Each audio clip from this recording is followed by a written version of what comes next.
Ladies और gentleman, welcome to अपाना सक्षम point YouTube channel. यहाँ आपको मिलेगी इतिहास विषय से संबंधित भरपूर सामग्री, जिससे आप first grade, net JRF, assistant professor, TGT, PGT व अन्य इतिहास विषय की तैयारी बेहतर ढंग से कर सकते हैं। इसलिए आप ये यूट्यूब चैनल सब्सक्राइब कीजिए तथा साथ ही हमारा टेलीग्राम चैनल भी ज्वाइन कीजिए। नमस्कार दोस्तों, जय हिंद, वंदे मातरम। अपना सक्षम पॉइंट यूट्यूब चैनल पर एक बार फिर से आप सभी का हार्दिक स्वागत है। हम पढ़ रहे थे रवि कुलरिया सर की पुस्तक आधुनिक भारतीय वस्तुनिष्ठ, जिसके अंदर अब तक हमारे 19 चैप्टर कंप्लीट हो चुके हैं। आज हम इसका 20वां चैप्टर शुरू करने वाले हैं। 20वां चैप्टर है औपनिवेशिक काल में शिक्षा का विकास। औपनिवेशिक काल में शिक्षा का विकास, शिक्षा के विकास से संबंधित आज का चैप्टर रहेगा। तो करते हैं इस आज के चैप्टर को शुरू।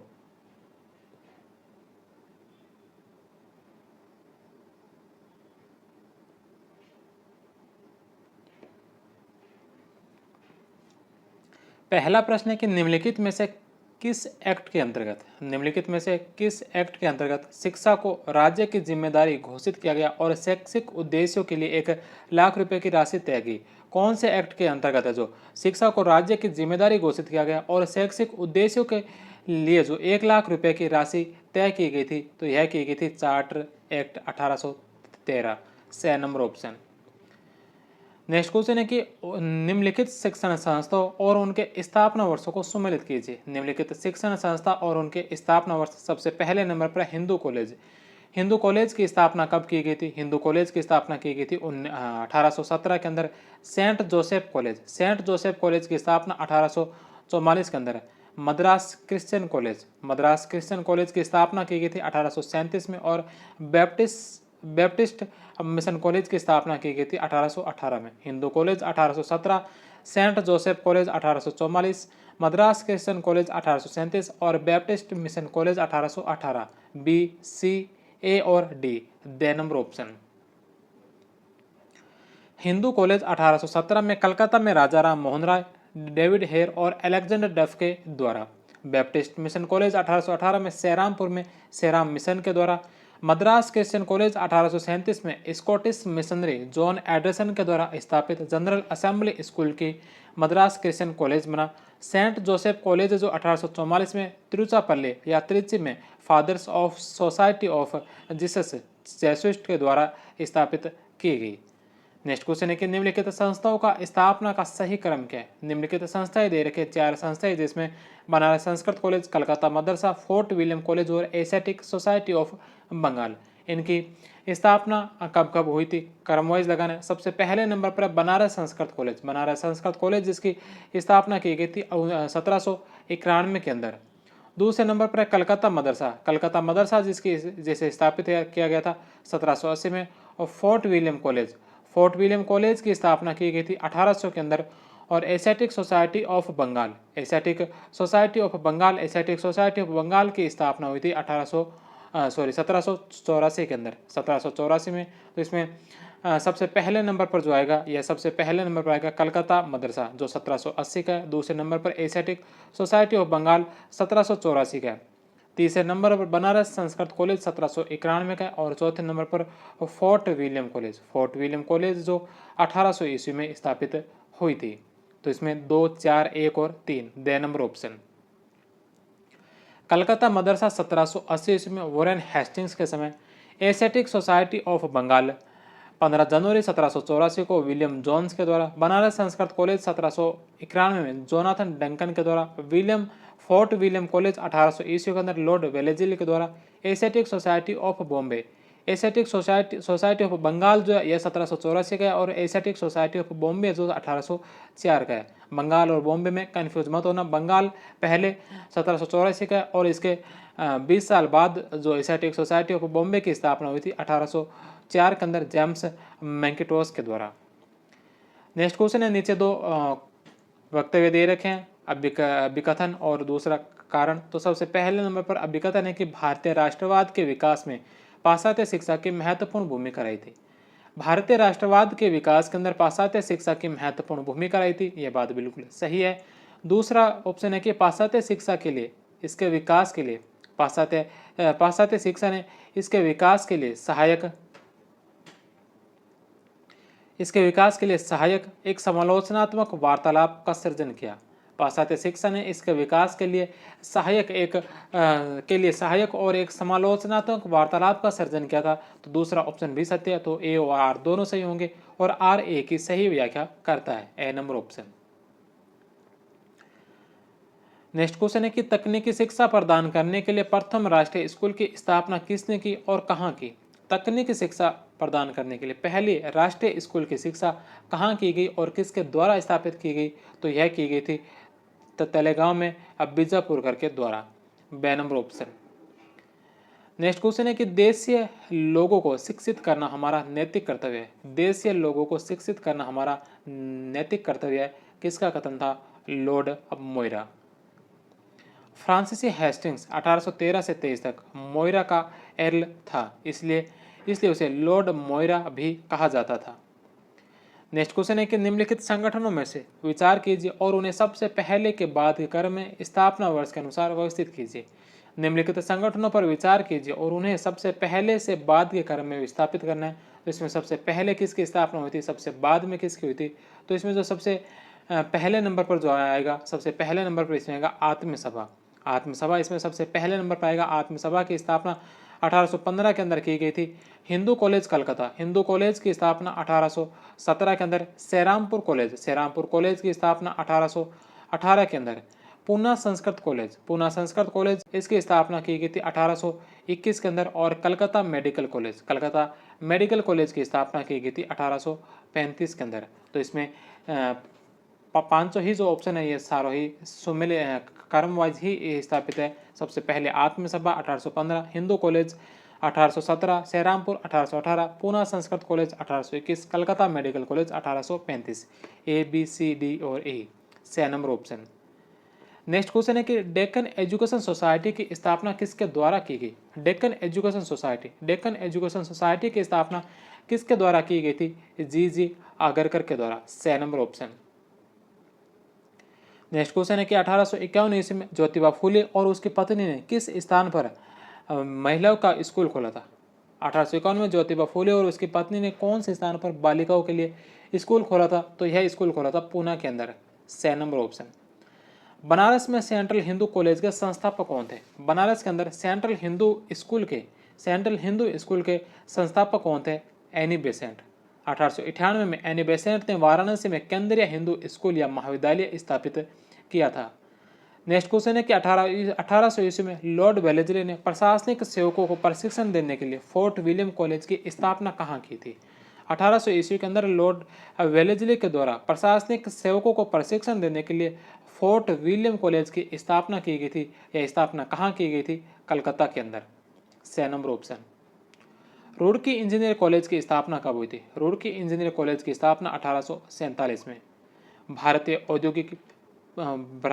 प्रौद्योगिकी संस्थान रुड़की मूलतः रुड़की इंजीनियरिंग कॉलेज था, जिसकी स्थापना 1847 में भारत के पहले इंजीनियरिंग कॉलेज के रूप में हुई थी, जिसे जल्द ही 1854 में इसके संरक्षक जेम्स थॉमसन के नाम पर Thomason college of civil engineering के रूप में पुनः नामित किया गया था। नेक्स्ट क्वेश्चन है कि निम्नलिखित कथनों में से कौन सा सही है। निम्नलिखित कथनों में से कौन सा कथन है जो सही है। पहला कथन है कि मुस्लिम विधि से संबंधित विषयों के अध्ययन और अध्यापन के लिए वॉरेन हेस्टिंग्स ने कलकत्ता मदरसा की स्थापना की थी। तो पहला ऑप्शन सही है। दूसरा ऑप्शन है कि हिंदू विधि तथा दर्शन के अध्यापन के लिए जोनाथन डंकन ने वाराणसी में संस्कृत कॉलेज शुरू किया था। मुस्लिम विधि के विषयों के अध्ययन और अध्यापन के लिए कलकत्ता मदरसा की स्थापना की गई थी और हिंदू विधि और दर्शन के अध्ययन और अध्यापन के लिए जोनाथन डंकन के द्वारा वाराणसी में संस्कृत कॉलेज शुरू की थी। दोनों ही ऑप्शन इसके सही होंगे, बे नंबर ऑप्शन। नेक्स्ट क्वेश्चन है कि उच्च घराने की हिंदू कन्याओं की शिक्षा के लिए प्रथम स्कूल हिंदू बालिका विद्यालय मिस्टर बेथुन और किस समाज सुधारक के प्रयत्नों से खोला गया। उच्च घराने की हिंदू कन्याओं की शिक्षा के लिए प्रथम हिंदू स्कूल हिंदू बालिका विद्यालय यह किसके द्वारा खोला गया था, जिसमें एक तो मिस्टर बेथुन थे और दूसरे इनके साथी कौन थे, तो वह थे Ishwar Chandra Vidyasagar, D number option. Next question है कि निम्नलिखित में से कौन कलकत्ता विश्वविद्यालय के पहले दो स्नातकों में से एक थे। कलकत्ता विश्वविद्यालय के पहले दो स्नातक कौन थे। पहले दो स्नातकों में से एक कौन थे? तो पहले दो स्नातक जिनमें एक नाम आता है बंकिम चंद्र चटर्जी का, ए नंबर ऑप्शन। कलकत्ता विश्वविद्यालय के प्रथम दो ग्रेजुएट जिसमें बंकिम चंद्र चटर्जी और दूसरे थे जदुनाथ बोस। चंद्रमुखी बसु और कादम्बिनी गांगुली 1882-83 में इसी महाविद्यालय से निकली पहली दो महिला ग्रेजुएट थी। कादम्बिनी गांगुली कांग्रेस अधिवेशन में बोलने वाली पहली महिला थी। उन्होंने 1900 में हुए लाहौर अधिवेशन में सभापति को धन्यवाद देने का प्रस्ताव पेश किया था। 1879 के अंदर खोला गया प्रथम महिला कॉलेज बैथुन या बैथुन कॉलेज कलकत्ता विश्वविद्यालय से संबंध था। 1849 में यह बैथुन स्कूल था जिसकी स्थापना ईश्वरचंद्र विद्यासागर ने महत्वपूर्ण भूमिका निभाई, वह इसके सचिव भी बने थे। नेक्स्ट क्वेश्चन है कि कलकत्ता में महाकाली पाठशाला की स्थापना किसने की?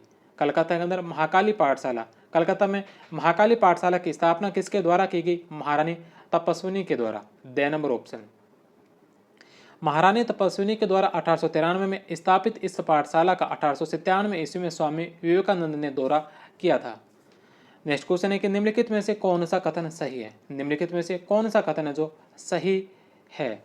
सबसे पहला हिंदी उर्दू विवाद 1860 के दशक के आसपास के समय से उत्तर पश्चिम प्रांतों में शुरू हुआ था।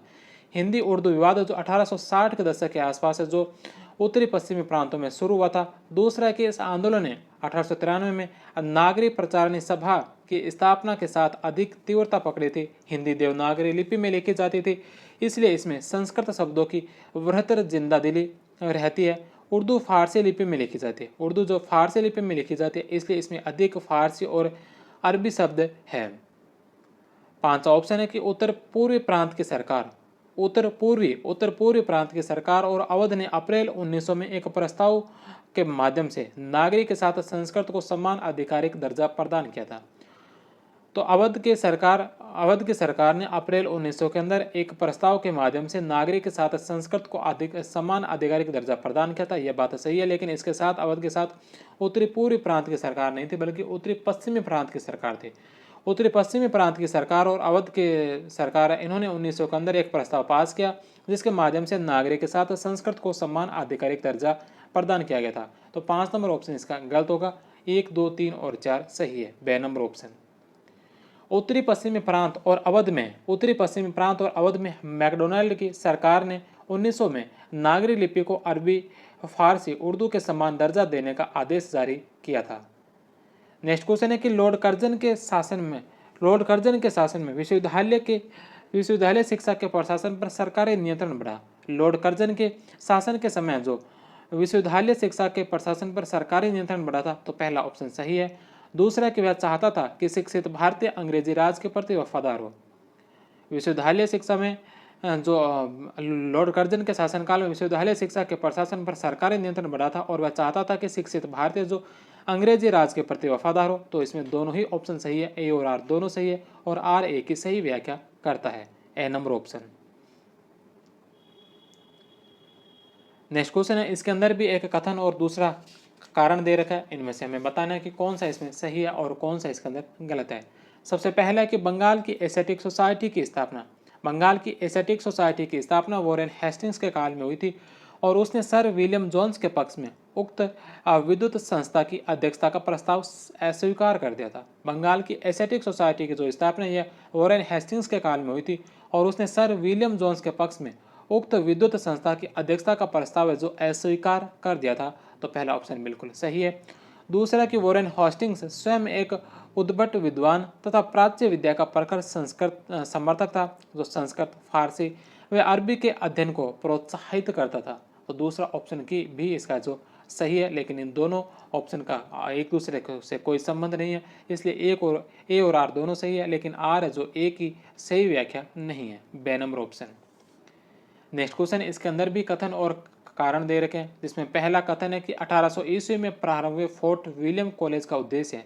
1808 ईस्वी के अंदर प्रारंभ हुआ फोर्ट विलियम कॉलेज का उद्देश्य जो ईस्ट इंडिया कंपनी के रोजगार के लिए लेखक तथा कैडेट का प्रशिक्षण करना था। इनका प्रशिक्षण करने के लिए जो फोर्ट विलियम कॉलेज की स्थापना की गई थी, तो पहला ऑप्शन इसका बिल्कुल सही है। दूसरा ऑप्शन है कि सर विलियम जोन्स का संस्कृत के अध्ययन का प्रमुख उद्देश्य न्यायपालिका में हिंदू कानून का सार संग्रह रचित करना था। सर विलियम जोन्स का संस्कृत के अध्ययन का प्रमुख जो उद्देश्य यह न्यायपालिका में हिंदू कानून का सार संग्रह रचित करना था। दूसरा ऑप्शन भी सत्य है, लेकिन वही बात ए और आर दोनों सत्य है, लेकिन आर है जो ए की सही व्याख्या नहीं है। बे नंबर ऑप्शन। ब्रिटिश कर्मचारियों को अनेक भारतीय भाषाओं में प्रशिक्षित करने एवं भारत की संस्कृति से परिचित करवाने के लिए कलकत्ता में फोर्ट विलियम कॉलेज की स्थापना की गई। इसमें प्रशिक्षित ब्रिटिश कर्मचारियों ने अनेक ऐतिहासिक तथा धार्मिक ग्रंथों की रचना व प्रकाशन का कार्य किया। विलियम जोन्स एक हाईकोर्ट जज व प्राचीन विद्वान थे।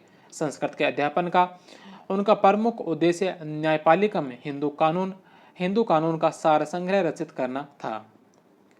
नेक्स्ट क्वेश्चन है कि विलियम जोन्स, हेनरी कोलब्रुक और नेथेनियल हेलहेड के बीच निम्नलिखित में से कौन सी एक समानता थी?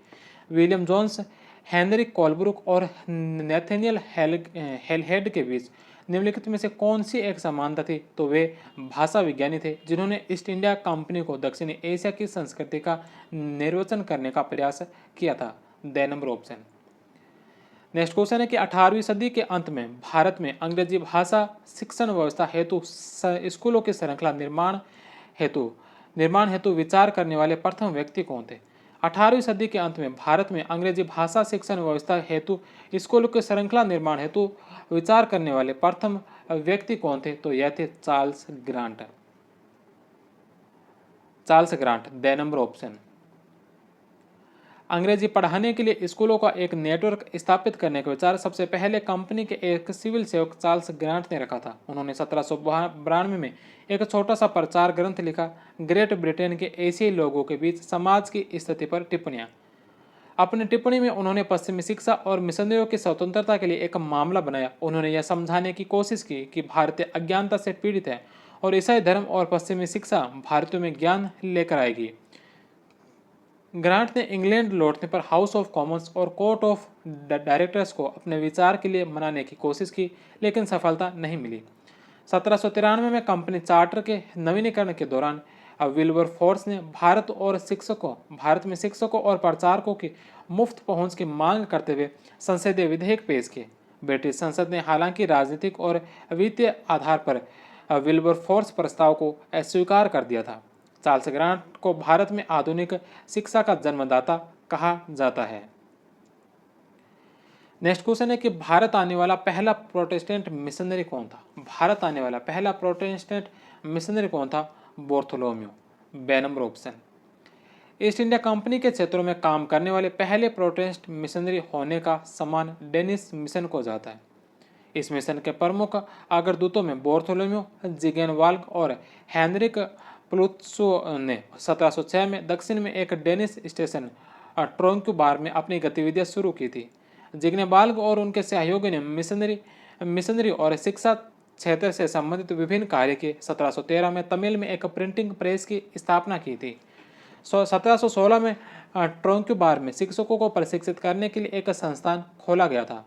The first Protestant missionary to India नामक पुस्तक के लेखक ब्रिजराज सिंह है। यह पुस्तक बार्थोलोम्यू जिगेनवाल्ग से संबंधित है।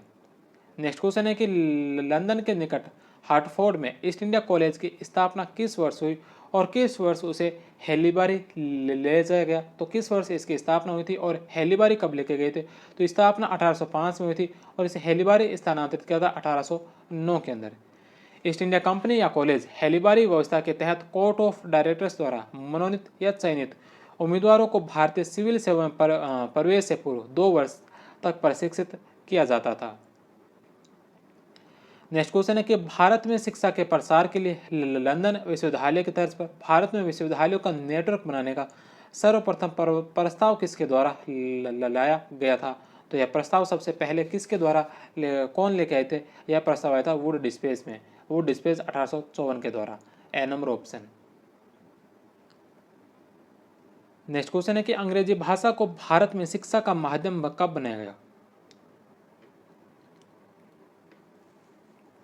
अंग्रेजी भाषा को जो भारत में शिक्षा का माध्यम कब बनाया गया था? अंग्रेजी भाषा को भारत में शिक्षा का माध्यम बनाया गया था 1835 के अंदर।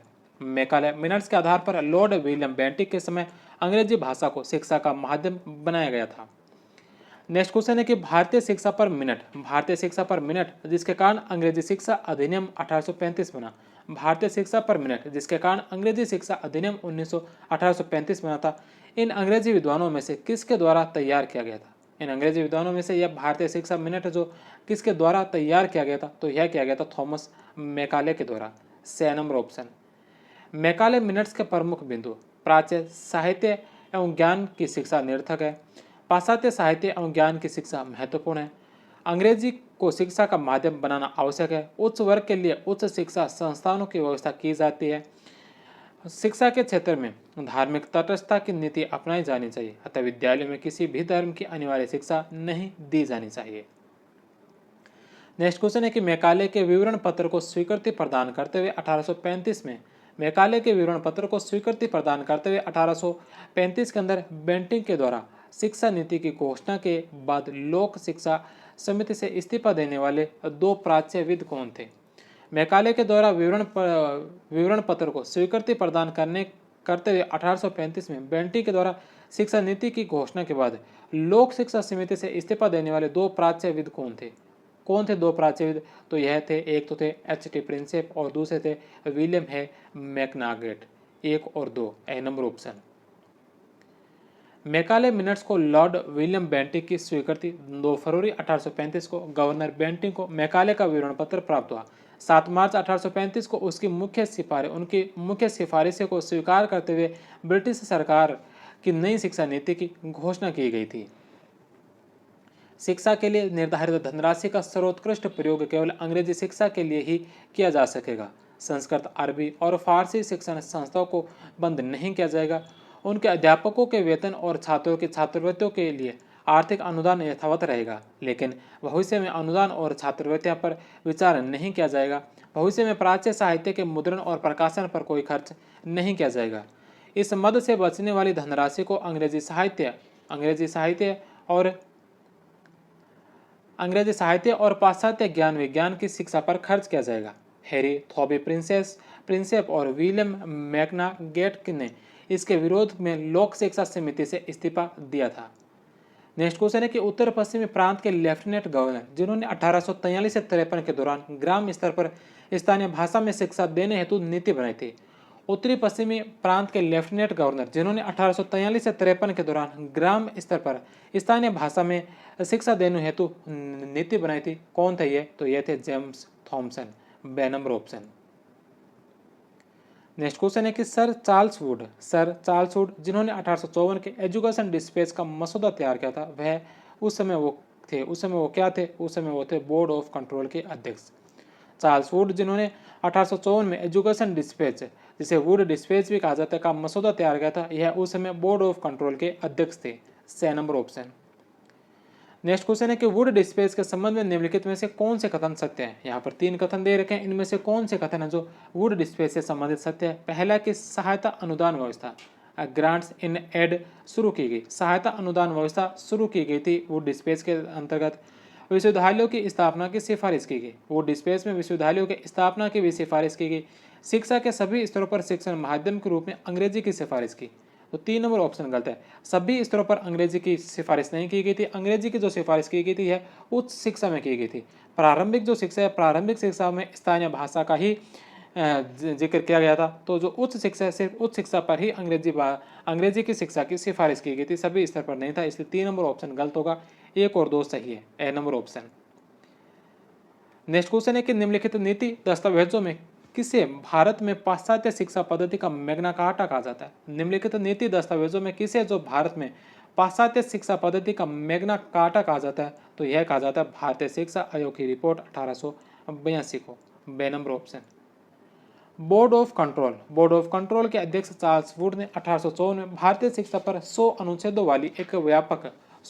वाली एक व्यापक योजना वुड डिस्पैच प्रस्तुत की। भारतीय शिक्षा का मैग्ना कार्टा जिसे कहा जाता है। वुड डिस्पैच की प्रमुख सिफारिशें: प्रारंभिक शिक्षा स्थानीय भाषा व उच्च शिक्षा अंग्रेजी माध्यम में दी जाए। ग्राम स्तर पर स्थानीय भाषा में शिक्षा, जिला स्तर पर अंग्रेजी भाषा में शिक्षा दी जाए। यूरोपीय ज्ञान का प्रसार किया जाए। शिक्षा के प्रसार हेतु सरकारी धन के साथ साथ निजी प्रयास भी आवश्यक है। विद्यालयों में धर्मनिरपेक्ष लौकिक शिक्षा व्यवस्था प्रदान करना। करना ही सरकारी अनुदान प्राप्त करने का आधार होगा।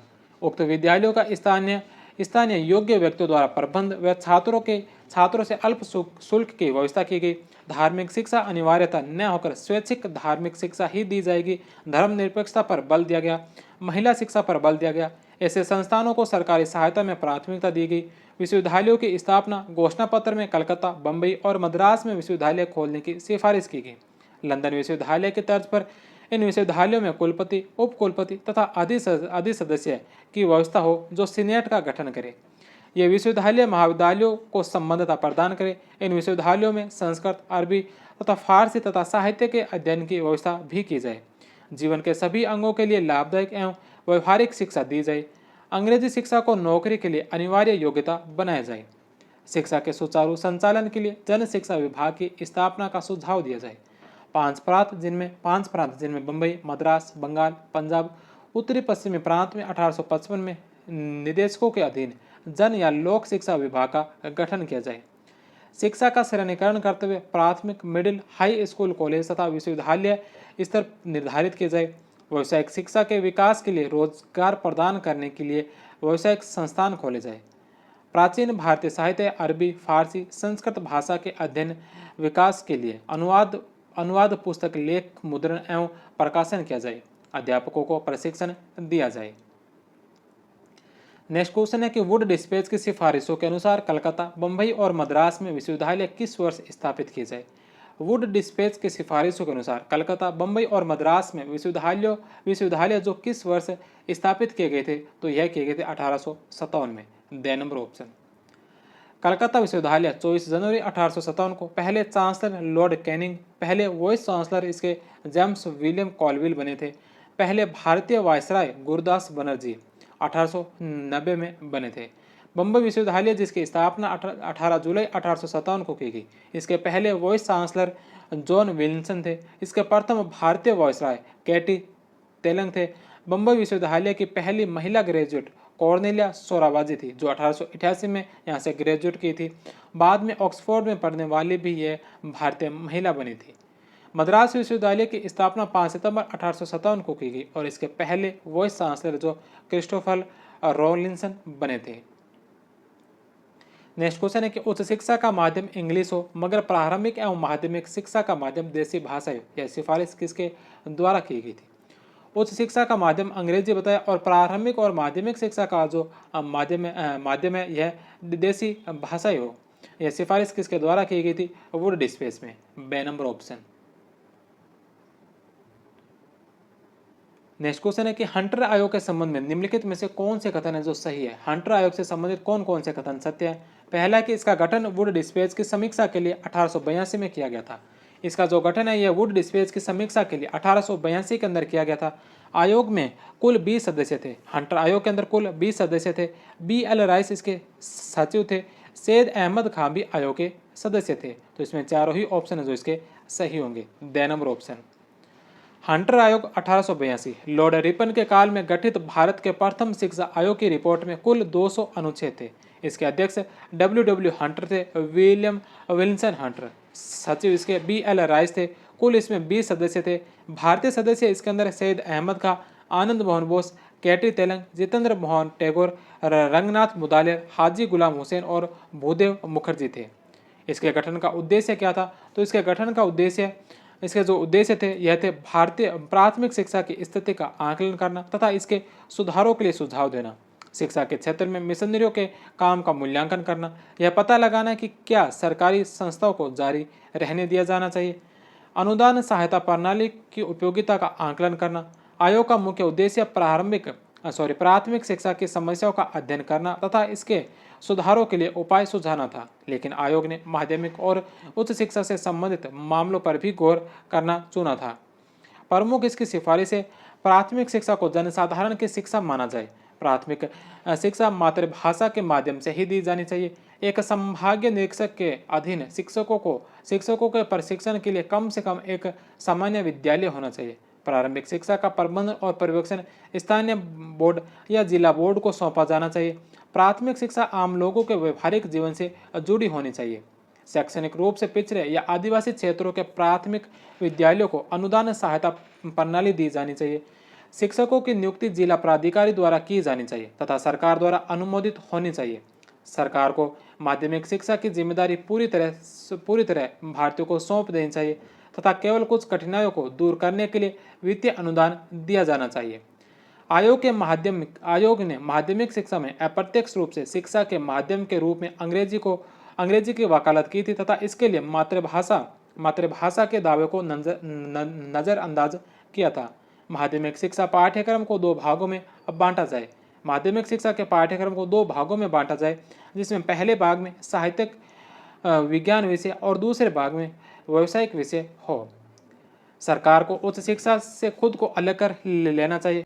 उच्च शिक्षा में सहायता अनुदान देते समय यह देखा जाना चाहिए कि शिक्षण संस्थान दिए गए अनुदान का सही उपयोग कर रहा है या नहीं। संस्थाओं को भवन, फर्नीचर, पुस्तकालय और वैज्ञानिक उपकरणों के निर्माण के लिए वित्तीय सहायता दी जानी चाहिए। योग्य उम्मीदवारों को उच्च शिक्षा के लिए विदेश भेजा जाए। कॉलेजों से पास होने वाले छात्रों को नौकरी दी जाए। महिला शिक्षकों एवं निरीक्षकों की नियुक्ति की जाए। महिलाओं के लिए अलग पाठ्यक्रम एवं निःशुल्क शिक्षा की व्यवस्था। पर्दा करने वाली महिलाओं के लिए शिक्षा के लिए उचित व्यवस्था। अगला प्रश्न है कि अधोमुखी निस्यंदन सिद्धांत अधोमुखी निस्यंदन सिद्धांत डाउनवर्थ फिल्ट्रेशन थ्योरी के को किस गवर्नर जनरल ने लागू किया था? तो इसको जो लागू किया था यह क्या था? लॉर्ड ऑकलैंड ने। ए नंबर ऑप्शन लॉर्ड ऑकलैंड ने, जबकि इस सिद्धांत के प्रणेता जो मैकाले थे।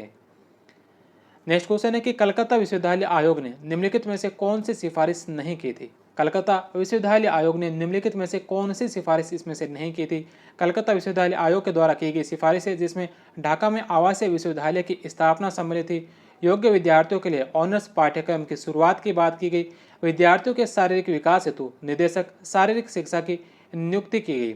बंगाल के लेफ्टिनेंट गवर्नर को कलकत्ता विश्वविद्यालय का रेक्टर बनाने की अनुशंसा इस कलकत्ता विश्वविद्यालय आयोग के द्वारा नहीं की गई थी। ए, बे और से सही है, दे नंबर इसका गलत होगा। सैडलर आयोग 1917 से 1919। इस आयोग का गठन वायसराय चैम्सफोर्ड के द्वारा किया गया। इसे कलकत्ता विश्वविद्यालय आयोग भी कहते हैं। इसके अध्यक्ष M.E. सैडलर थे। भारतीय सदस्य इसके आशुतोष मुखर्जी और जियाउद्दीन अहमद थे। अन्य सदस्य इसके J.W. Gregory, P.J. हार्टोंग और रेमजे मयूर थे।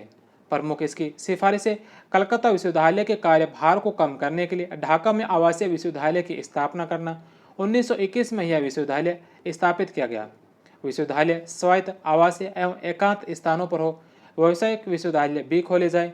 स्नातक पूर्व 12 वर्षीय शिक्षा व्यवस्था कक्षा 11 व 12 के लिए इंटरमीडिएट कॉलेज की व्यवस्था की जाए।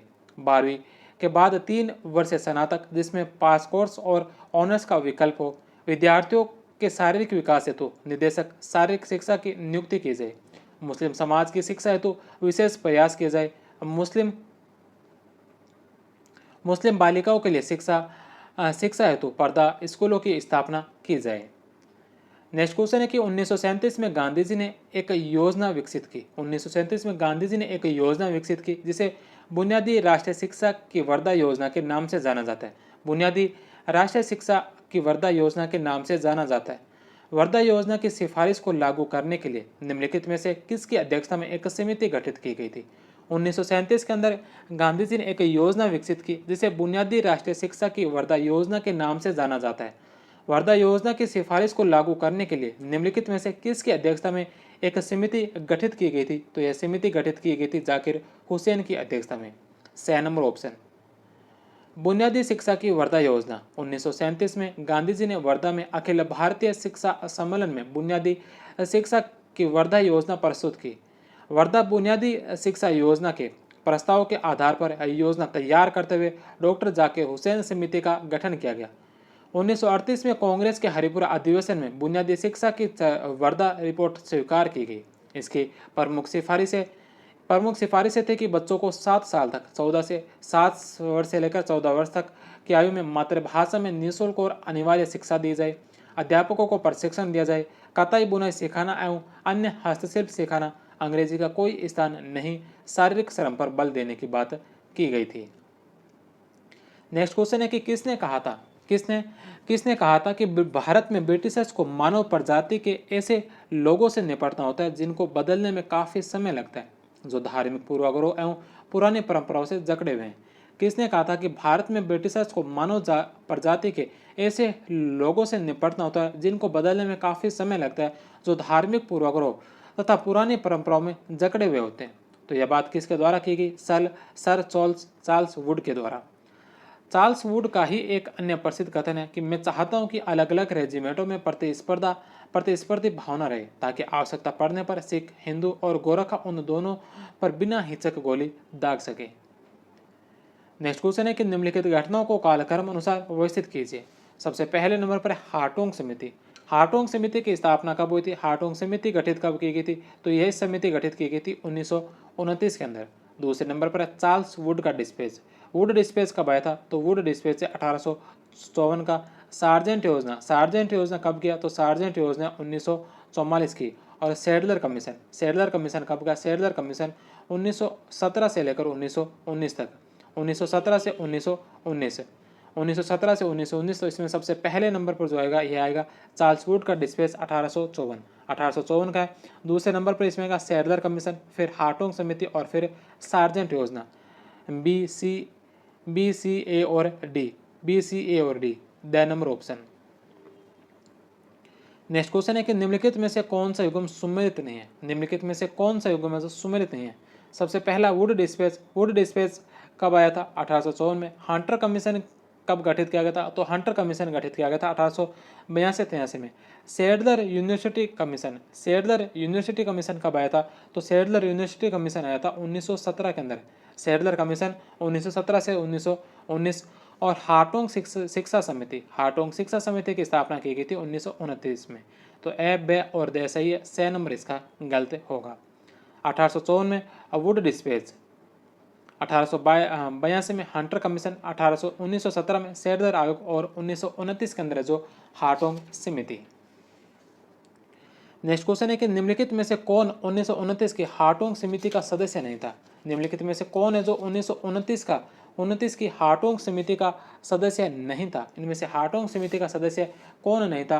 तो हार्टोंग समिति के सदस्य में सुल्तान अहमद थे, एस मुथुलक्ष्मी थे और नरेंद्र नाथ थे। गुरदास बनर्जी जो इसके अंदर सम्मिलित नहीं थे। The number option. हार्टोंग समिति 1929। हार्टोंग समिति 1929। इसके अध्यक्ष इसके थे जे हार्टोंग, सचिव इसके थे RM स्टेथम। भारतीय सदस्य इसमें एस सुल्तान अहमद, नरेंद्र नाथ और एस मुथुलक्ष्मी रेड्डी थे। अन्य सदस्य इसके अंदर LA सेल्वी विगे और G एडरसन थे। इसी वर्ष Indian स्टेटरी commission review of growth of education in British India नाम से रिपोर्ट प्रकाशित की गई थी। इसके प्रमुख सिफारिशें थी प्रारंभिक शिक्षा अनिवार्य की जाए, लेकिन इसके लिए उतावला होने की आवश्यकता नहीं है। प्रारंभिक स्कूल को नियंत्रण व निरीक्षण की जिम्मेदारी सरकार स्वयं ले। प्राथमिक स्कूलों की संख्या बढ़ने के बजाय गुणवत्ता पर ध्यान दिया जाए। प्राइमरी कोर्स की न्यूनतम समय सीमा 4 वर्ष हो। प्राइमरी स्कूल की सबसे नीचे की कक्षाओं पर अधिक ध्यान दिया जाए। सेकेंडरी स्तर पर पाठ्यक्रम लचीला व विविधतापूर्ण हो। शिक्षक उच्च शिक्षित तथा प्रशिक्षित हो। इनके वेतन और व्यवसाय को सुधारा जाए। इन्हें सर्वस्व सिक्योरिटी दी जाए। हाई स्कूल में औद्योगिक एवं व्यावसायिक कोर्स शुरू किए जाए तथा विद्यार्थियों को इनके लिए प्रोत्साहित किया जाए। नेक्स्ट क्वेश्चन है सार्जेंट योजना 1944 में शिक्षा व्यवस्था में सुधार हेतु आगामी कितने वर्षों में बदलाव लाए जाने की बात की गई? सार्जेंट योजना 1944 में शिक्षा व्यवस्था में सुधार हेतु आगामी कितने वर्षों में बदलाव लाए जाने की बात कही गई थी? तो यह कही गई थी आगामी 40 वर्षों में। The number option. भारत में युद्धोत्तर शैक्षिक विकास रिपोर्ट, जिसे सार्जेंट योजना कहा गया, यह भारत में शैक्षिक विकास के लिए एक दीर्घकालीन योजना थी। भले ही इसे शाही सरकार के युद्धोत्तर पुनर्निर्माण कार्यक्रम के एक भाग के रूप में तैयार किया गया था, जिसने कमोबेश भारतीय उपमहाद्वीप को खाली करने का फैसला लिया था। रिपोर्ट का स्पष्ट उद्देश्य 40 वर्षों में शैक्षिक विकास प्राप्त करना था, जो उस समय ब्रिटेन में प्रचलित शैक्षिक विकास के स्तर में बराबर होगा। योजना के प्रमुख बिंदु जिसमें पहला है कि 3 से 6 वर्ष की आयु के बच्चों के लिए पूर्व प्राथमिक शिक्षा दी जाए। 6 से 14 वर्ष की आयु के सभी बच्चों के लिए सार्वभौमिक, अनिवार्य और निःशुल्क प्राथमिक तथा बुनियादी या जिसे जूनियर बेसिक 6 से 11 और सीनियर बेसिक 11 से 14 चरणों में विभाजित किया जाए। इसके अलावा 11 से 17 वर्ष के आयु के चयनित बच्चों के लिए 6 वर्ष की अवधि के लिए हाई स्कूल की शिक्षा की व्यवस्था की जाए।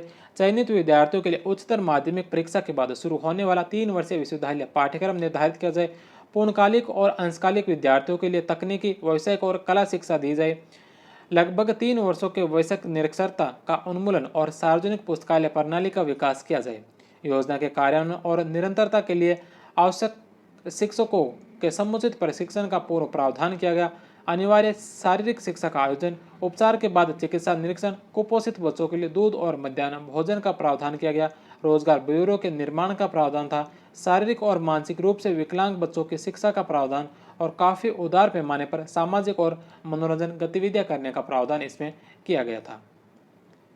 नेक्स्ट क्वेश्चन है कि 1902 में गठित भारतीय विश्वविद्यालय आयोग का अध्यक्ष कौन था? 1902 ईस्वी में गठित भारतीय विश्वविद्यालय आयोग का जो अध्यक्ष कौन था? तो इसका अध्यक्ष था Thomas Rayleigh. The number option.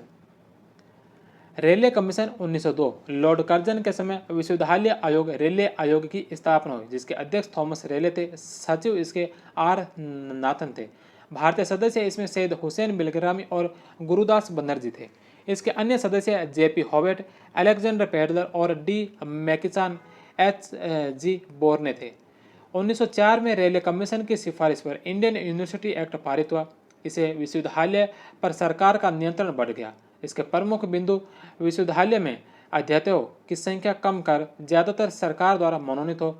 विश्वविद्यालय की सीनेट द्वारा पास किए गए प्रस्ताव पर सरकार को वीटो करने की शक्ति दी जाए।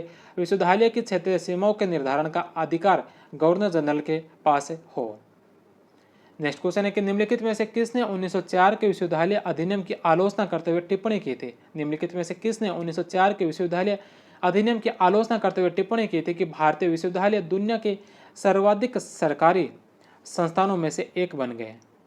निम्नलिखित में से किसने जो 1904 के विश्वविद्यालय अधिनियम की आलोचना करते हुए टिप्पणी की थी कि भारतीय विश्वविद्यालय दुनिया के सर्वाधिक सरकारी गवर्नमेंटल संस्थानों में से एक बन गए हैं? तो यह क्या था? सेडलर आयोग ने। सी नंबर ऑप्शन। 1911 में किसने अनिवार्य शिक्षा बिल को इंपीरियल विधान परिषद में प्रस्तावित किया था?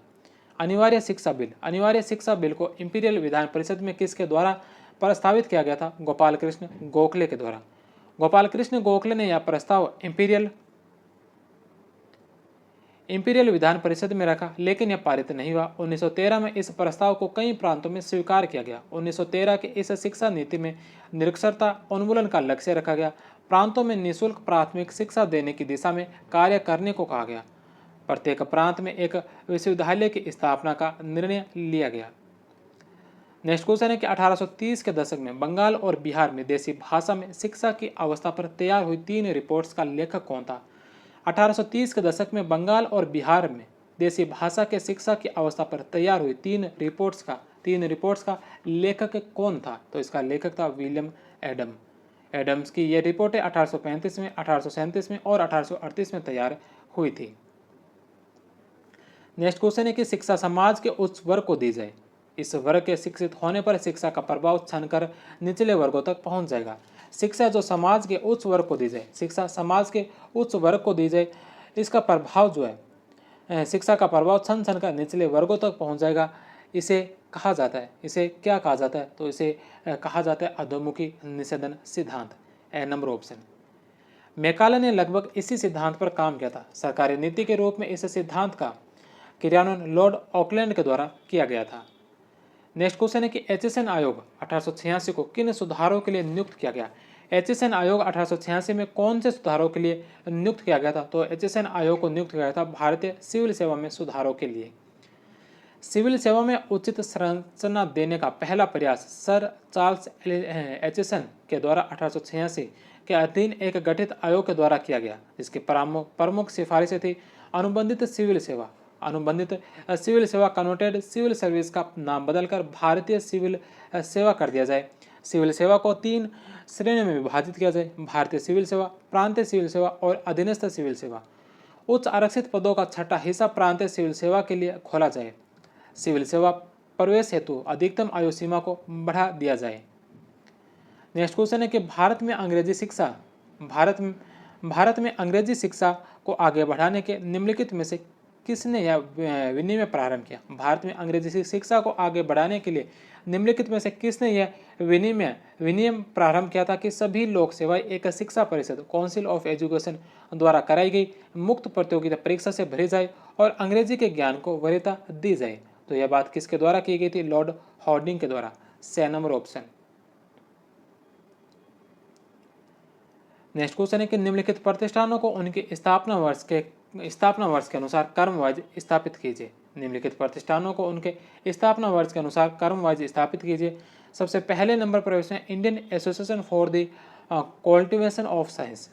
Indian association for the cultivation of science, इसकी स्थापना कब की गई थी? इसकी स्थापना की गई थी 1876 के अंदर।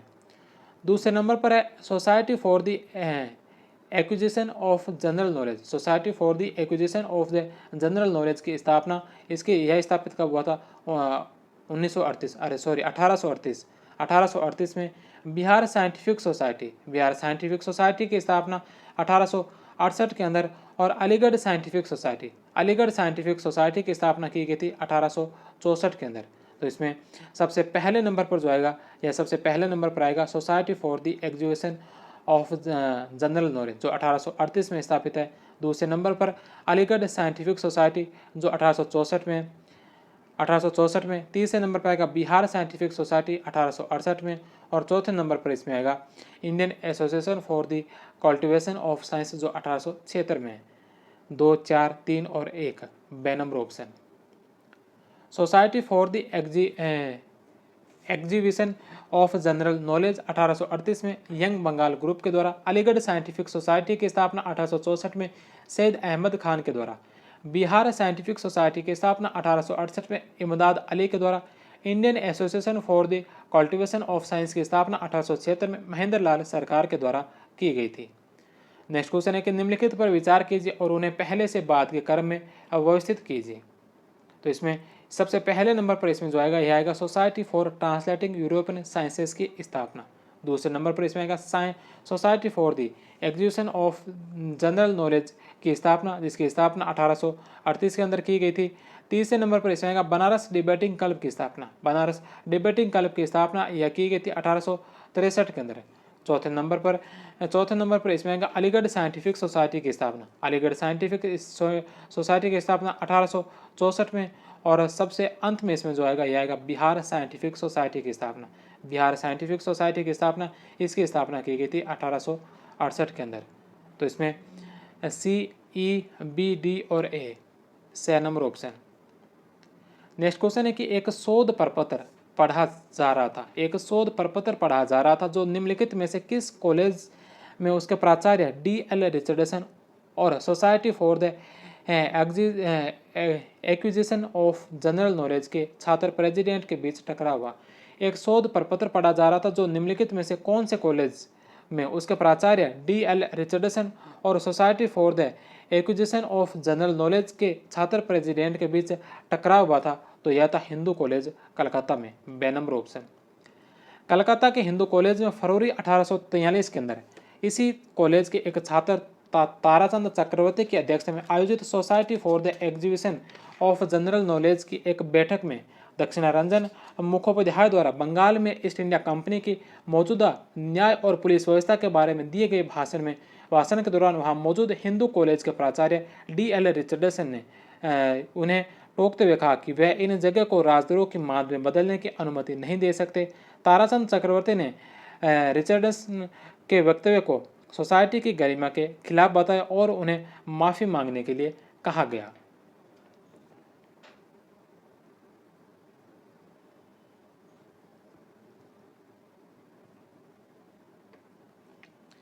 नेक्स्ट क्वेश्चन है कि भारत में पाश्चात्य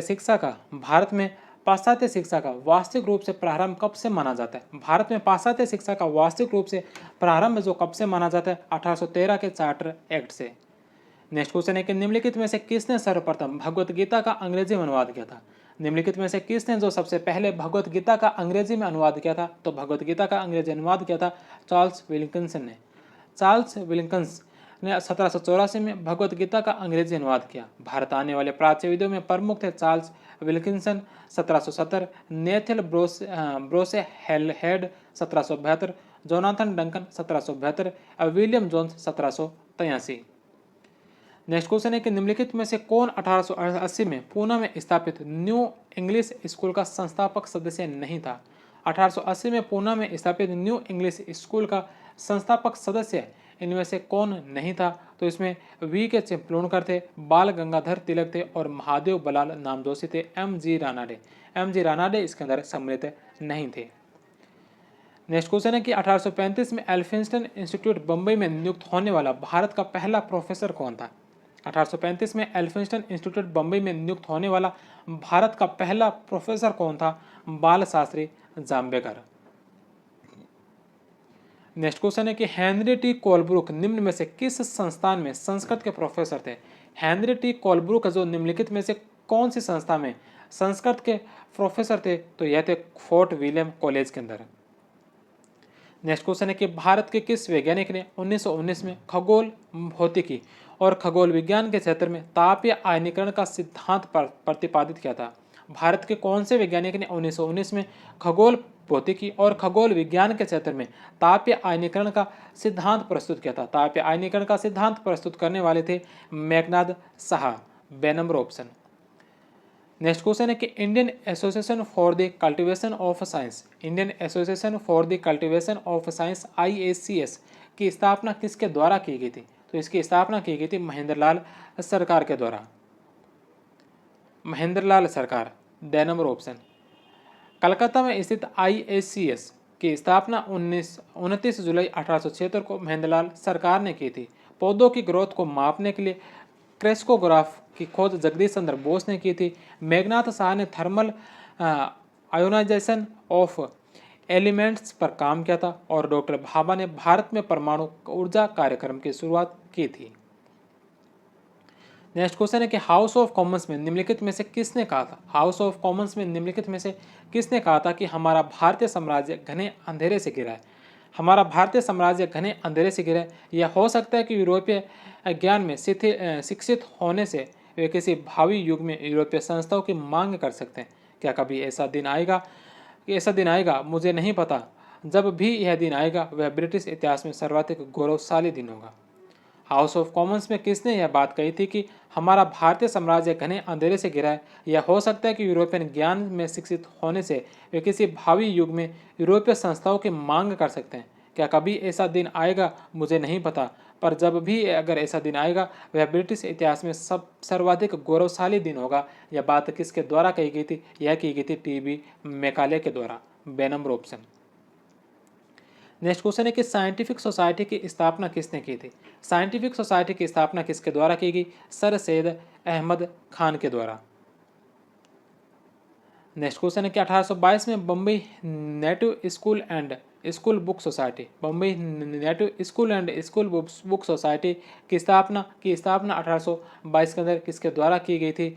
इसकी स्थापना की गई थी माउंट स्टुअर्ट एल्फिंस्टन के द्वारा। The number option.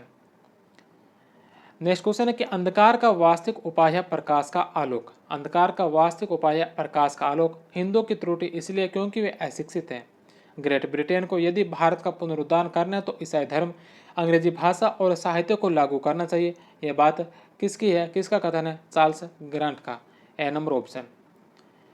Next question है कि निम्नलिखित में से किस बंगाली लेखक ने प्रथम बार यह सुझाव दिया था कि हिंदी को भारत की राष्ट्रीय भाषा के रूप में अपनाया जाए। कौन से बंगाली लेखक ने प्रथम बार यह सुझाव दिया था कि हिंदी को जो भारत की राष्ट्रीय भाषा के रूप में अपनाया जाना चाहिए। तो यह कहा था भूदेव मुखर्जी ने। ए नंबर ऑप्शन। नेक्स्ट क्वेश्चन है कि पूर्वी ज्ञान यूरोपीय ज्ञान से घटे है। पूर्वी ज्ञान जो यूरोपीय ज्ञान से घटे है, यह टिप्पणी किसने की थी। लॉर्ड मैकाले ने। ए नंबर ऑप्शन।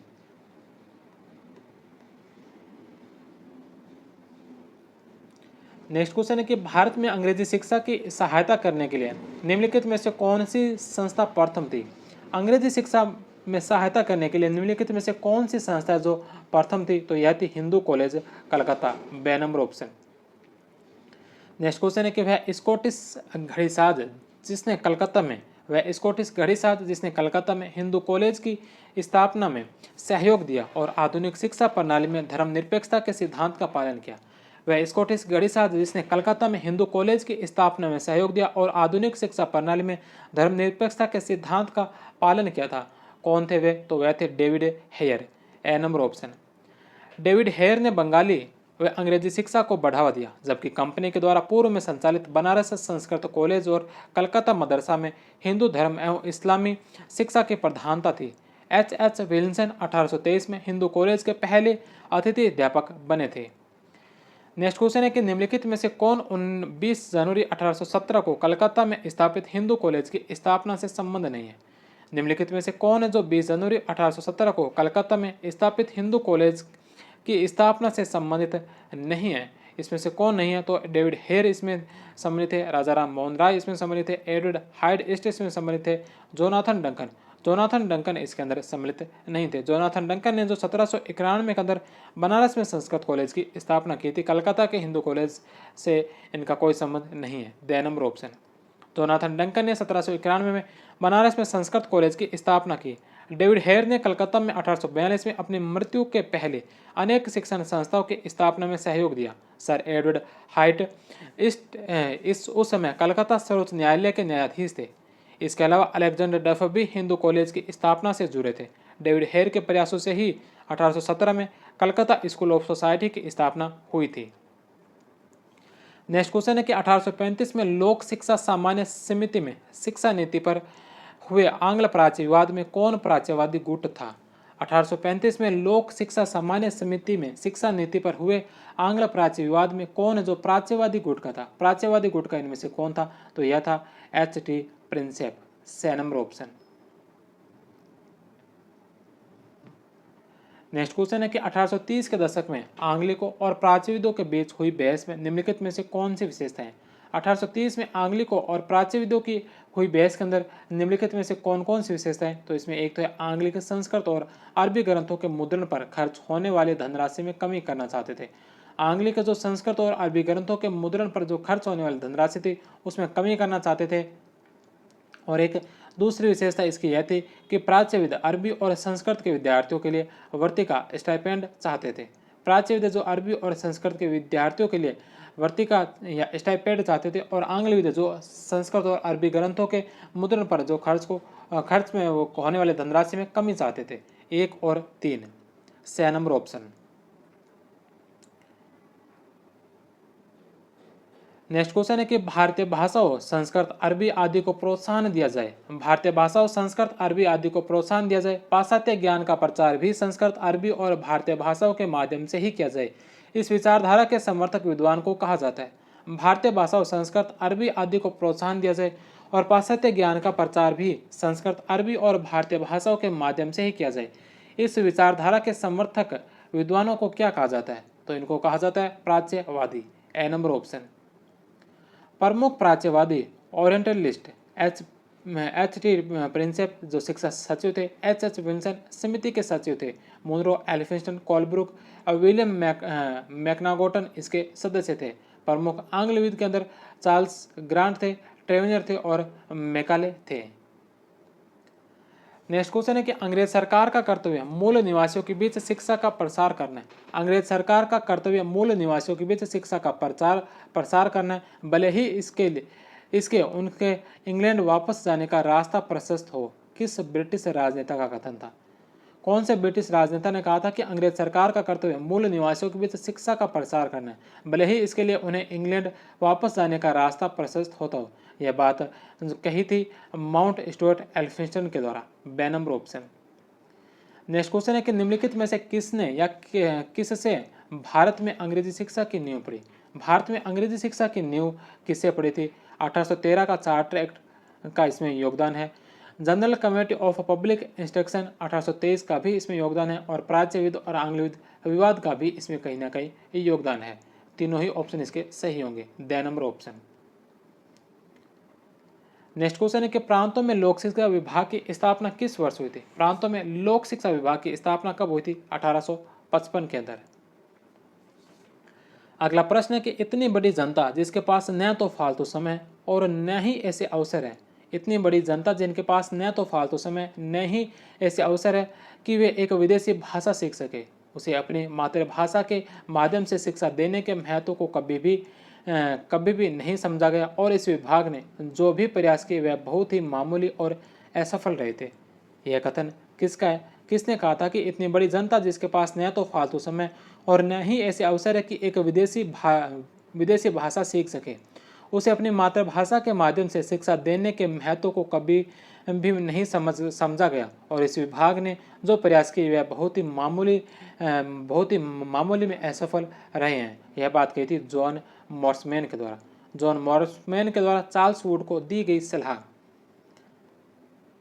अगला प्रश्न है कि किस वर्ष भारत में अंग्रेजी भाषा को न्यायपालिका और अन्य सरकारी कामकाज के लिए आधिकारिक भाषा बना दिया गया था? कौन से वर्ष है जो भारत में अंग्रेजी भाषा को न्यायपालिका और अन्य सरकारी कामकाज के लिए जो आधिकारिक भाषा बना दिया गया था? तो यह बनाया गया था 1835 में। बे नंबर ऑप्शन। नेक्स्ट क्वेश्चन है कि स्कूल एवं कॉलेज की तुलना में फैक्ट्रियाँ अधिक प्रभावी साबित हो सकती है। स्कूल और कॉलेज की तुलना में फैक्ट्रियाँ अधिक प्रभावी साबित हो सकती है तथा राष्ट्र की गतिविधियों को नया जन्म दे सकती है। किसका कथन था? तो यह कथन था M.G. रानाडे का। बे नंबर ऑप्शन।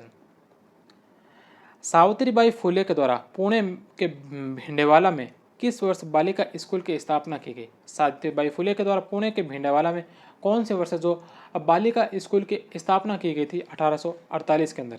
1 जनवरी 1848 को भिंडेवाला पुणे में और फुले दंपति ने बालिका स्कूल खोला।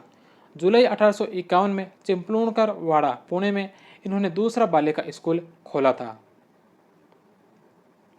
नेक्स्ट क्वेश्चन है कि भारत में प्रथम महिला विश्वविद्यालय की स्थापना किसने की? भारत में प्रथम महिला विश्वविद्यालय की स्थापना D.K. कर्वे के द्वारा 1916 में बम्बई के अंदर SNDT girls university.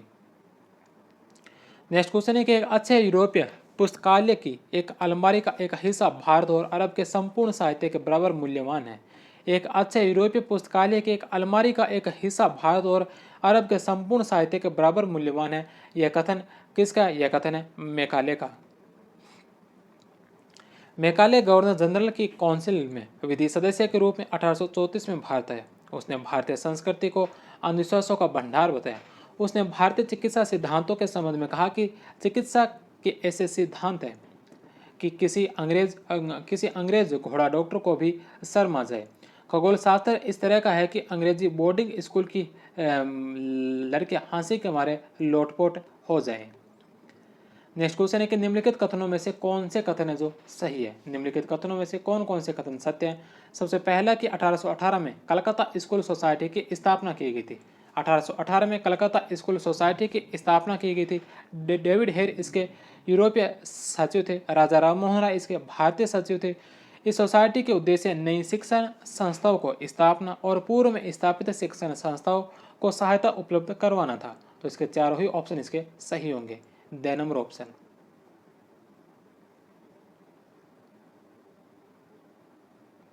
Next question है कि 1880 की किस संस्था ने फर्ग्यूसन कॉलेज पुणे को विकसित किया था? 1880 की कौन सी संस्था ने फर्ग्यूसन कॉलेज पुणे को विकसित किया था? फर्ग्यूसन कॉलेज पुणे को विकसित करने वाली संस्था कौन सी थी? New English school. A number option. 1880 में वामन, शिवराज आपटे, तिलक, गोपाल गणेश आगरकर, महादेव बल्लाल नामदोशी, विष्णु शास्त्री चिपलूणकर ने इसकी स्थापना की थी। 1884 में दक्कन एजुकेशन सोसाइटी की स्थापना से भी इसी ग्रुप के लोग जुड़े हैं। नेक्स्ट क्वेश्चन है कि भारतीय सिविल सेवा के संदर्भ में निम्नलिखित कथनों में से कौन सा सही है? भारतीय सिविल सेवा के संदर्भ में निम्नलिखित कथनों में से कौन सा कथन है जो इसमें से सही है? सबसे पहला कि भारत सरकार अधिनियम 1919 में भारतीय सिविल सेवा के लिए इंग्लैंड के साथ भारत में भी परीक्षा आयोजित करने का प्रावधान किया गया। 1919 के अधिनियम के तहत जो भारतीय सिविल सेवा का इंग्लैंड के साथ साथ भारत में भी परीक्षा आयोजित करने का प्रावधान किया गया। 1941 में भारत सिविल सेवा में भारतीयों का प्रतिशत यूरोपियों से अधिक था। तो दोनों ही ऑप्शन जो इसके सही होंगे। सी नंबर ऑप्शन। 1919 के अधिनियम में इंग्लैंड के साथ भारत में भी सिविल सेवा आयोजित करने का प्रावधान था, जिसके तहत 1922 में लंदन के साथ इलाहाबाद में भी परीक्षा आयोजित हुई। 1 जनवरी 1941 को सिविल सेवा में भारतीयों की संख्या 617 और यूरोपियों की जो संख्या यह 585 थी। नेक्स्ट क्वेश्चन है कि स्वतंत्रता पूर्व अवधि में ब्रिटिश सरकार द्वारा भारत में आधुनिक शिक्षा के प्रसार का मुख्य उद्देश्य था। स्वतंत्रता पूर्व अवधि में ब्रिटिश सरकार द्वारा भारत में आधुनिक शिक्षा के प्रसार का मुख्य उद्देश्य क्या था? मुख्य उद्देश्य था कि छोटे प्रशासनिक पदों पर नियुक्त हेतु शिक्षित भारतीयों की आवश्यकता थी। नेक्स्ट क्वेश्चन है कि निम्नलिखित में से सर्वप्रथम किसने राजस्थान के राजसी शासक वर्ग के लिए पृथक शिक्षा संस्थान की आवश्यकता पर बल दिया? निम्नलिखित में से सर्वप्रथम किसने जो राजस्थान के राजसी शासक वर्ग के लिए पृथक शिक्षा संस्थान की आवश्यकता पर बल दिया था? तो यह दिया था कैप्टन वाल्टर ने। 6 नंबर ऑप्शन। मेयो कॉलेज की स्थापना 1875 में हुई थी। मेयो कॉलेज की स्थापना 1875 में हुई थी। इसकी शुरुआत 1869 में हुई थी, जबकि लेफ्टिनेंट कर्नल एफ के एम वॉल्टर ने अच्छी शिक्षा के लिए एक स्कूल का प्रस्ताव रखा। 1870 में तत्कालीन वायसराय लॉर्ड मेयो ने शाही उत्तराधिकारियों की शिक्षा के लिए अजमेर में राजकुमार कॉलेज की कल्पना की थी। नेक्स्ट क्वेश्चन है कि विश्व भारती विद्यालय की स्थापना किसने की?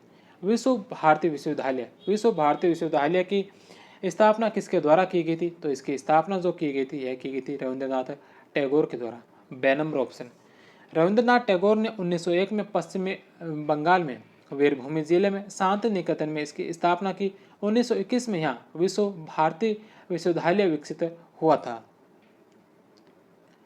तो यह थे औपनिवेशिक काल में शिक्षा का विकास से संबंधित 87 क्वेश्चन हमने किए हैं। औपनिवेशिक काल में शिक्षा से संबंधित विकास से संबंधित 87 क्वेश्चन के। अब इसे संबंधित कुछ महत्वपूर्ण घटनाएं, इन घटनाओं के बारे में हम जिक्र करते हैं। कौन कौन सी घटनाएं हैं? 1780 के अंदर कलकत्ता में 1780 में कलकत्ता में वॉरेन हेस्टिंग्स ने मदरसा ए आलिया की स्थापना की थी। 15 जनवरी 1784 को एशियाटिक सोसाइटी ऑफ बंगाल की स्थापना विलियम जोन्स के द्वारा की गई। 1791 में बनारस में जोनाथन डंकन के द्वारा संस्कृत विद्यालय की स्थापना की गई। 1799 में सेरामपुर त्रयी मिशनरी विलियम कोरे, विलियम वार्ड और जोशुआ मॉर्समैन अस्तित्व में आई। 1800 ईस्वी के अंदर फोर्ट विलियम कॉलेज की स्थापना कलकत्ता के अंदर लॉर्ड वेलेस्ली के द्वारा की गई। 1804 में एशियाटिक सोसाइटी ऑफ बंगाल की स्थापना जेम्स मैकिन्टोश के द्वारा की गई। 1813 में प्रतिवर्ष 10,000 पाउंड 1 लाख रुपए भारत में शिक्षा पर व्यय करने का प्रावधान किया गया। 20 जनवरी 1817 को हिंदू कॉलेज की स्थापना की गई। कलकत्ता के अंदर राजा Ram Mohan Roy, David hair, Alexander डफ, एडवर्ड हाइड ईस्ट के द्वारा 1818 में कंपनी ने इस कॉलेज को अनुदान देना प्रारंभ किया था। 1817 के अंदर कलकत्ता स्कूल ऑफ सोसाइटी की स्थापना। 1818 में कलकत्ता स्कूल सोसाइटी की स्थापना, जिसकी मुख्य भूमिका में डेविड हेयर की थी और साथ में विलियम कैरी थे। 1818 के अंदर बैप्टिस्ट मिशन कॉलेज की स्थापना की गई सेरामपुर मिशन के द्वारा। 1818 में बिशप कॉलेज की स्थापना की गई थॉमस मिडल्टन के द्वारा पश्चिम बंगाल के शिवपुर में स्थापित किया गया। बाद में इसे कलकत्ता स्थानांतरित कर दिया गया था। 1822 में Bombay native school and school book समिति की स्थापना की गई थी माउंट स्टुअर्ट एल्फिंस्टन के द्वारा। 1823 में general committee of public instruction का गठन किया गया। 1813 के एक्ट में शिक्षा पर खर्च हेतु 1 लाख रुपए देने की घोषणा की गई थी। इसके पश्चात 1813 से 1823 तक किसी भी वर्ष पूर्ण बजट खर्च नहीं हो पाया। इसलिए 1823 में पूर्ण बजट कैसे खर्च हो, इस उद्देश्य के लिए कमेटी का गठन किया गया। 1833 के चार्टर में शिक्षा बजट को बढ़ाकर 10 लाख रुपए कर दिया गया था। 1834 में एल्फिंस्टन इंस्टीट्यूट बम्बई की स्थापना, इसके लिए सतारा के महाराजा ने 17,000 रुपये का सहयोग दिया था। 2 फरवरी 1835 को मैकाले ने अपना स्मरण पत्र मिनट्स प्रस्तुत किया। 7 मार्च 1835 को विलियम बेंटिक ने मैकाले के सम्मान पत्र पर आधारित नवीन शिक्षा नीति घोषित की थी। 1835 में ही कलकत्ता मेडिकल कॉलेज की स्थापना हुई। 1835 में ही भारत में अंग्रेजी भाषा को न्यायपालिका एवं अन्य सरकारी कामकाज के लिए आधिकारिक भाषा बना दिया गया था। 1835 के अंदर ही अंग्रेजी भाषा को भारत में शिक्षा का माध्यम बनाया गया। 1837 के अंदर Madras Christian college Scottish missionary John Adams के द्वारा स्थापित की गई। 1838 के अंदर society for execution of a general knowledge की स्थापना की गई यंग बंगाल ग्रुप के द्वारा। 24 नवंबर 1839 को ऑकलैंड मिनट्स प्रस्तुत किया गया। इसके बाद में प्राच्य आंग्ल विवाद समाप्त हो गया। ऑकलैंड ने बंगाल को 9 शिक्षा जोन में बांटा और प्रत्येक जिले में विद्यालय स्थापित किए। 1840 में इस प्रकार के 40 विद्यालय स्थापित हो चुके थे।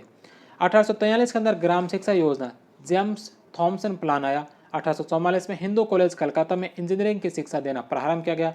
1844 में Saint Joseph college Tiruchirappalli father of society of Jesus की स्थापना की गई। 1847 में जेम्स थॉमसन ने रुड़की में प्रथम इंजीनियरिंग कॉलेज स्थापित किया। 1849 में कलकत्ता में J.A.D. बेथुन ने बालिका शिक्षा हेतु प्रथम बालिका विद्यालय खोला। दक्षिणारंजन मुखर्जी ने भूमि अनुदान की थी। 19 जुलाई 1854 को वुड डिस्पैच जारी किया। भारतीय शिक्षा का मैग्ना कार्टा का लंदन विश्वविद्यालय की तर्ज पर भारत में विश्वविद्यालयों की स्थापना की गई। 1855 में लोक शिक्षा विभाग का गठन किया गया वुड डिस्पैच की सिफारिश पर। दिसंबर 1856 में रावलपिंडी में बालिका विद्यालय खोला गया। 24 जनवरी 1857 को कलकत्ता विश्वविद्यालय की स्थापना। 18 जुलाई 1857 को बम्बई विश्वविद्यालय की स्थापना। 5 सितंबर 1857 को मद्रास विश्वविद्यालय की स्थापना की गई थी। 1864 में अलीगढ़ साइंटिफिक सोसाइटी की स्थापना सर सैयद अहमद खान के द्वारा। 1868 के अंदर बिहार साइंटिफिक समिति की स्थापना इमदाद अली के द्वारा। 29 जुलाई 1876 को Indian association for the cultivation of science की स्थापना कलकत्ता के अंदर महेंद्र लाल सागर के सरकार के द्वारा। 1879 के अंदर भारत के प्रथम महिला कॉलेज बैथुन कॉलेज की स्थापना की गई। 1880 के अंदर न्यू इंग्लिश स्कूल की स्थापना की गई। पुणे के अंदर बाल गंगाधर तिलक, वी के चिपलूणकर, महादेव वलाल नामदोशी के द्वारा। बाद में वर्षों में पूछा गया फर्गुसन कॉलेज के रूप में विकसित किया गया था। 1882 के अंदर हंटर आयोग का गठन किया गया विलियम विल्सन हंटर की अध्यक्षता में। 1882 के अंदर ही पंजाब विश्वविद्यालय की स्थापना की गई लाहौर में। 1886 में HSN आयोग की स्थापना की गई भारतीय सिविल सेवा संस्थान में सुधार लाने हेतु। 1887 के अंदर इस्लामाबाद विश्वविद्यालय की स्थापना। 1893 के अंदर महाकाली पाठशाला की स्थापना कलकत्ता के अंदर महारानी तपस्विनी के द्वारा। 1893 में नागरिक प्रचारणी सभा की स्थापना वाराणसी के अंदर। 1898 के अंदर सेंट्रल हिंदू स्कूल की स्थापना वाराणसी के अंदर एनी बेसेंट के द्वारा। 1901 के अंदर शांति निकेतन की स्थापना वीरभूमि पश्चिम बंगाल में रविंद्रनाथ टैगोर के द्वारा। 1921 में यह विश्व भारती विश्वविद्यालय के रूप में विकसित हुआ था। 1901 में करजन के द्वारा शिमला सम्मेलन हुआ। 1902 के अंदर शिक्षा महानिदेशक डायरेक्टर जनरल का पद सर्जित किया गया, जिसकी प्रथम नियुक्ति इस पर HW ऑरेंज की गई थी। 1902 के अंदर विश्वविद्यालय आयोग रेले कमीशन का गठन किया गया, जिसके अध्यक्ष थॉमस रेले थे। भारतीय सदस्य इसके अंदर सैयद हुसैन बिलग्रामी और गुरुदास बनर्जी थे। अगले 1904 में भारतीय विश्वविद्यालय अधिनियम रेले आयोग की सिफारिश पर गठित किया गया। 1905 के अंदर कृषि अनुसंधान केंद्र की स्थापना पूसा बिहार में की गई। 15 अगस्त 1906 को राष्ट्रीय शिक्षा परिषद की स्थापना की गई। 1906 में सयाजी गायकवाड़ ने बड़ौदा राज्य में प्राथमिक शिक्षा की अनिवार्य व निःशुल्क की व्यवस्था की गई। 1913 के अंदर शिक्षा नीति प्रस्ताव आया। मूल रूप से 1911 में गोपाल कृष्ण गोखले ने सदन में यह प्रस्ताव रखा था, लेकिन उस समय पारित नहीं हो सका। इसमें निरक्षरता उन्मूलन का लक्ष्य रखा गया। प्रांतों को निःशुल्क प्राथमिक शिक्षा देने की दिशा में कार्य करने लगा। प्रत्येक प्रांत में एक विश्वविद्यालय की स्थापना का निर्णय लिया गया। प्राथमिक शिक्षा का मैग्ना कार्टा इसे कहते हैं। 1916 के अंदर lady Hardinge medical college for girls की स्थापना दिल्ली में की गई। 4 फरवरी 1916 को बनारस विश्वविद्यालय की स्थापना की गई। इसका शिलान्यास वायसराय लॉर्ड हार्डिंग द्वितीय ने किया था। 1917 में मैसूर विश्वविद्यालय की स्थापना की गई। 1917 में पटना विश्वविद्यालय की स्थापना की गई थी। 1917 के अंदर सेडर आयोग का गठन किया गया वायसराय चैंग्सफोर्ड के द्वारा। इसे कलकत्ता विश्वविद्यालय आयोग भी कहते हैं। 1918 में उस्मानिया विश्वविद्यालय की स्थापना की गई हैदराबाद में नवाब ओस्मान अली खान के द्वारा। 1919 के अंदर भारतीय वैज्ञानिक मेघनाथ शाह ने तापीय आयनीकरण का सिद्धांत प्रतिपादित किया था। 1920 के अंदर अलीगढ़ विश्वविद्यालय की स्थापना की गई थी। यह मूल रूप से 1877 में सैयद अहमद खान के द्वारा स्थापित मोमडन एंग्लो ओरिएंटल कॉलेज था। 1921 में लखनऊ विश्वविद्यालय की स्थापना की गई। 1921 में ढाका विश्वविद्यालय की स्थापना की गई। 1922 में पहली बार लंदन के साथ इलाहाबाद में भी सिविल सेवा परीक्षा आयोजित हुई। 1929 में हार्टोग समिति का गठन किया गया, जिसके अध्यक्ष P.J. हार्टोग थे। भारतीय सदस्य इसके एस सुल्तान अहमद थे, नरेंद्र नाथ, एस मुथुलक्ष्मी रेड्डी थे। 1937 के अंदर है जो वुड एबोट रिपोर्ट आई, शिक्षा का पुनर्गठन किया गया। सामान्य शिक्षा प्रदान करने वाले संस्थानों के पदानुक्रम और समानांतर व्यावसायिक संस्थानों के एक पूर्ण पदानुक्रम का सुझाव दिया गया। 1937 में ही गांधी जी ने वर्धा में अखिल भारतीय शिक्षा सम्मेलन में बुनियादी शिक्षा की वर्धा योजना प्रस्तुत की। जाकिर हुसैन समिति का गठन किया गया। 1938 के अंदर कांग्रेस के हरिपुरा अधिवेशन में डॉक्टर जाकिर हुसैन द्वारा तैयार बुनियादी शिक्षा की वर्धा रिपोर्ट स्वीकार की गई। 1939 में प्रौढ़ शिक्षा समिति डॉक्टर सैयद महमूद के द्वारा 1944 के अंदर सार्जेंट योजना लॉर्ड वेवेल के द्वारा प्रस्तुत की गई। प्राथमिक तथा उच्च माध्यमिक शिक्षा विद्यालय खोले गए तथा 6 से 11 वर्ष तक के बच्चों हेतु निःशुल्क अनिवार्य शिक्षा का प्रावधान किया गया। भारत में युद्धोत्तर शैक्षिक विकास पर रिपोर्ट दी गई। 1948-49 में राधाकृष्णन आयोग विश्वविद्यालय आयोग के लिए गठित किया गया। इसी की सिफारिश पर 1953 में विश्वविद्यालय अनुदान आयोग यूजीसी का गठन हुआ।